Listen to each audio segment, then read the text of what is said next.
முல்லை பெரியாறு அணை காவிரி விவகாரத்தில் திமுக ஆட்சியாளர்கள் செய்த தவறை தவிக அரசு ஒருபோதும் செய்யாது என்று அமைச்சர் நிர்மல்குமார் தெரிவித்துள்ளார். தேனி மாவட்ட ஆட்சியர் அலுவலக புதிய வளர்ச்சி மன்ற அரங்கில் நடைபெற்ற அரசு நிகழ்வில் கலந்து கொண்ட மின்சாரத்துறை அமைச்சர் நிர்மல்குமார், அரசு துறைகள் சார்பில் 229 பயனாளிகளுக்கு 4,21,00,000 ரூபாய் மதிப்பிலான நலத்திட்ட உதவிகளை வழங்கினார்.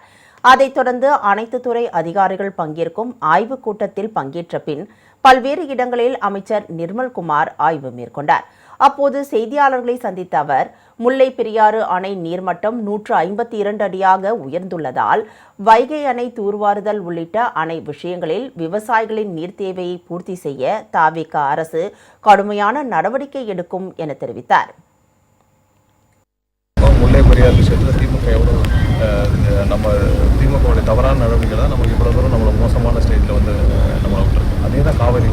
ஒவ்வொரு இடத்துலையும் நம்ம திமுக அரசு முன்னாள் ஆட்சியாளர்கள் அவர்கள் செய்த தவறு தான் நம்ம பண்ணிட்டுருக்கோம். கண்டிப்பாக நம்மளுடைய கொள்கைகளும் இப்போ முல்லை பெரியாறு விஷயத்துலையும் நம்ம அதிகபட்சமான நீர்த்தேக்கங்கள் பண்ண வேண்டும் என்பது நம்மளுடைய அரசுடைய கொள்கை. அதற்கான வழிவகுப்புகள் என்ன தேவையோ அதை நம்ம செஞ்சுட்டு இருக்கோம். அது இல்லாமல் மேகதாதுலையும் நேற்று திரு டி.கே. சிவகுமார் அவர் தவறான தகவலை நேற்று அவருடைய பேட்டியில் பார்த்தோம்.